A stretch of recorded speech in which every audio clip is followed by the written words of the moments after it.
नमस्कार दोस्तों, आज की इस वीडियो में हम लोग देखेंगे कि क्लास 10th का बच्चा जी याद रखिएगा, है ना? क्लास 10th का जो है वह वीवीआई है ना, वीवीआई सब्जेक्टिव लेकर के आए हैं, ठीक है? जो है ना, याद रखिएगा हिंदी का है। किसका है तो बच्चा जी? हिंदी का है। जो पहला चैप्टर क्या है तो याद रखिएगा श्रम विभाजन और जाति प्रथा है। यानी इससे हम टोटल सब्जेक्टिव को लेकर के आए हैं और टोटल सब्जेक्टिव आपके लिए बहुत ही इंपॉर्टेंट होगा, जो आपके एग्जाम 2024 के लिए काफी महत्वपूर्ण होने वाला है, ठीक है? बच्चा जी सबसे पहले हम देख लेते हैं लेखक परिचय के बारे में, क्योंकि इससे भी कुछ क्वेश्चन है ना पूछे जाते हैं। तो सबसे पहले हम देख लेते हैं इसी के हिसाब से लेखक परिचय के बारे में, ठीक है? तो लेखक परिचय में क्या बता है, देखिए ध्यान से कि श्रम विभाजन और जाति प्रथा जो है, इस पाठ के लेखक कौन है? तो लेखक है ना क्या है तो बाबा साहब भीमराव अम्बेडकर जी है, जिनका जन्म कब हुआ तो बच्चे याद रखिएगा तो 14 अप्रैल 1891 ईस्वी में हुआ था। कहाँ? तो याद रखिएगा मध्य प्रदेश। तो मध्य प्रदेश कहाँ पड़ता है तो याद रखिएगा महू में हुआ था। इसकी प्रमुख रचनाएं कौन कौन है तो कास्ट इन इंडिया है, और उसके बाद क्या है तो देयर मैकनिज्म है, और उसके बाद क्या बुद्धिज्म एंड द कम्युनिज्म है, उसका बुद्ध एंड द हिज धम्मा है। यानी कि ये सब जो है इनकी क्या है तो रचनाएं हैं, ठीक है? क्योंकि रचनाएं भी ऑब्जेक्टिव में आपसे पूछ दिया जाता है, ठीक है? अब देखिए ध्यान, इनका निधन कब हुआ तो बच्चे याद रखिएगा तो 1956 में। यानी कि जन्म हुआ कब तो याद रखिएगा 14 अप्रैल 1891 में हुआ था, और मृत्यु कब हुआ था 1956 में हो गया था। कहाँ हुआ था तो याद रखिएगा तो दिल्ली में हुआ था। आइए हम शुरू करते हैं। देखिए ध्यान से, एक क्वेश्चन को देखिएगा ध्यान से और वीडियो को शुरू से अंत तक देखिएगा, क्योंकि आपके एग्जाम 2024 के लिए है ना काफी ये महत्वपूर्ण वीडियो होने वाला है, क्योंकि ये इस चैप्टर से ही अगर इसमें जितना क्वेश्चन मैं बताऊंगा सब्जेक्टिव उसी में से रहेगा तो रहेगा, ठीक है? देखिए ध्यान से बच्चा जी, आज का पहला क्वेश्चन क्या, देखिए ध्यान से पहला क्वेश्चन क्या बता रहा है कि है ना लेखक किस विडंबना की बात करते हैं, है ना? पहला क्वेश्चन क्या है कि लेखक किस विडंबना की बात करते हैं और विडंबना का स्वरूप क्या है। यानी कि यह ऐसा क्वेश्चन अगर आएगा तो आप किस तरह से जवाब दीजिएगा। देखिएगा, इस पाठ में लेखक डॉक्टर भीमराव अंबेडकर के लिए विडंबना की बात यह है कि इस युग में भी जातिवाद को बढ़ावा देने वाले लोगों की कमी नहीं है।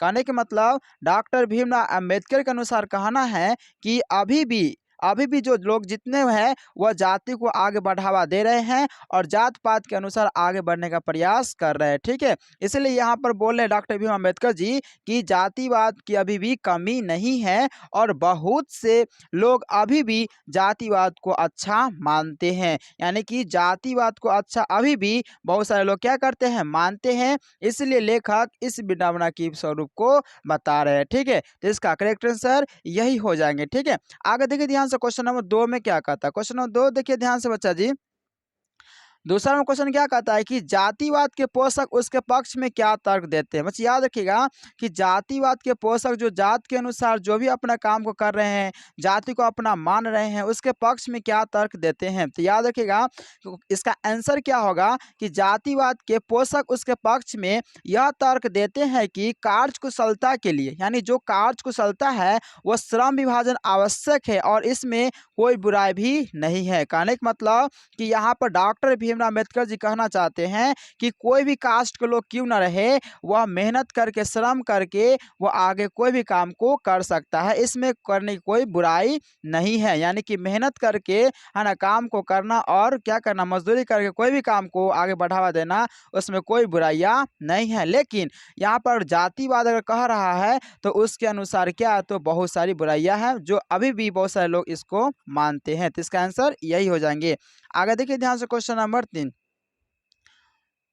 क्वेश्चन नंबर 3 में क्या कहता है, ध्यान से देखिए बच्चा जी। क्वेश्चन नंबर 3 कहता है, क्वेश्चन नंबर 3 में क्या कहता है कि जाति प्रथा भारत में बेरोजगारी का एक प्रमुख और प्रत्यक्ष कारण कैसे बनी हुई है। यह क्वेश्चन जो है बहुत ही इंपॉर्टेंट है और बहुत बार यह क्वेश्चन पूछा गया है अभी, ठीक है? देखिए ध्यान से, इसका आंसर क्या होगा, यानी जाति प्रथा भारत में बेरोजगारी का प्रमुख और प्रत्यक्ष कारण बन गई है। बात सही है कि जाति प्रथा जो है यह एक बेरोजगारी का रूप हो गया। क्यों हो गया कि कहने का मतलब डॉक्टर भीमराव अम्बेडकर जी कहते हैं कि जो व्यक्ति अगर कुम्हार है, क्या है तो कुम्हार है, तो वह क्या कर सकते हैं, कुम्हार का ही काम करेंगे, दूसरा कोई काम नहीं करेंगे। वो अपने जात के अनुसार ही काम करेंगे, दूसरा काम नहीं कर सकते हैं। जिसके कारण क्या हो गया तो यह एक बेरोजगारी का प्रत्यक्ष कारण बन गया है।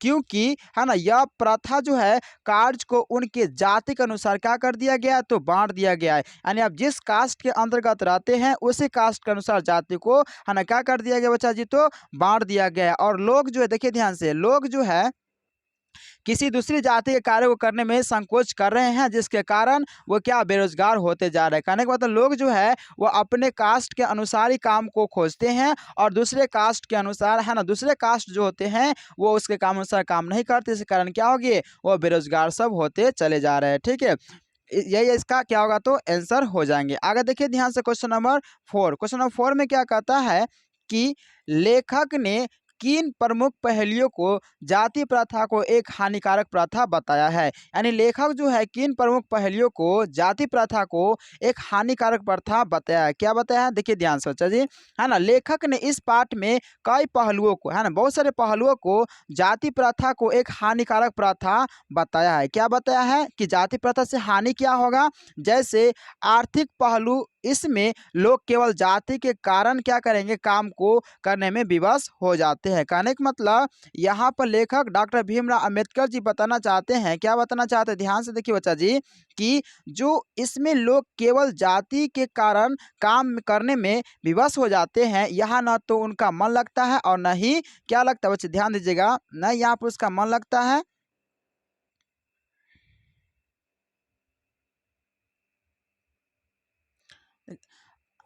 उनका, है ना, दिल, उनका दिल, इसलिए बहुत लोग कार्य टालू भाव से क्या करते हैं और बहुत कम पैसा क्या करते हैं, कमाते हैं। कहने के मतलब जो जाति के अनुसार जो है लोग चाहते हैं कि अगर हम जिस कास्ट में है उसी काम को करेंगे, दूसरा काम को नहीं करेंगे, वो हो गया जातिवाद। ठीक है, जाति के अनुसार काम करने वाला हो गया, और उससे क्या होगा, उसका काम चलेगा ही नहीं। लोग क्या करते हैं, टाल देते हैं और आगे आगे अपना क्या करते हैं, बढ़ जाते हैं। इसीलिए जातिवाद के पोषक होना ही नहीं चाहिए। आगे देखिए ध्यान से, अगला क्वेश्चन क्या कहता है बच्चा, ध्यान से देखिएगा।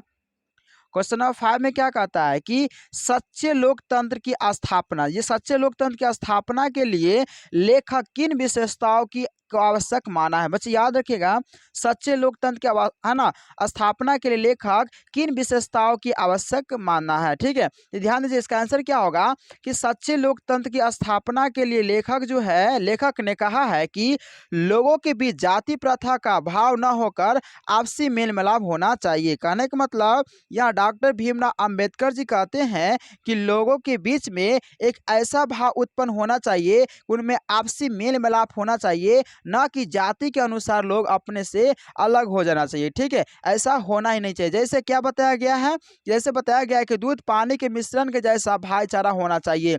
जिस प्रकार से बताया जाता है कि अगर मान लीजिएगा कि ये आपका टैब है और इसमें क्या पानी है, क्या है, तो पानी, अगर इसमें क्या डाल देते हैं, तो दूध डालते हैं, तो पता नहीं चलता है कि पानी है कि या पानी जो है ना, वह दूध में है या नहीं है। ठीक है, उसी प्रकार से पानी और दूध के जैसा मिश्रण भाईचारा होना चाहिए, मेल मिलाप होना चाहिए, है ना, और लोग किसी भी कार्य को करने के लिए स्वतंत्र हो जाना चाहिए। मानी कोई भी काम जो है वह कर सकता है, अगर उसको आता है तो वो कर सकता है, जाति के अनुसार होना नहीं चाहिए। तो इसका करेक्ट आंसर यही रहा। आगे देखिए ध्यान से, क्वेश्चन नंबर अगला जो बच्चा ध्यान रखिएगा, अगला जो हम लेकर के आएंगे वो क्या है, तो 20 के दांत। क्या है तो दोस्तों, 20 के दांत, यानी कि 20 के दांत से भी क्या करेंगे, आपको सब्जेक्टिव क्वेश्चन को लेकर के आएंगे। ठीक है, और उसके बाद इससे जो है लेखक परिचय, देखिए ध्यान से यहाँ दिख रहा है ना, ये लेखक परिचय भी आपको बताएंगे। ठीक है, और दोस्तों ये अगर वीडियो अच्छा लगा होगा तो अपने दोस्तों के साथ जरूर शेयर कीजिएगा। अगर आप हमारे चैनल पर नए हैं तो चैनल को सब्सक्राइब जरूर कर लीजिए। तब तक के लिए दोस्तों,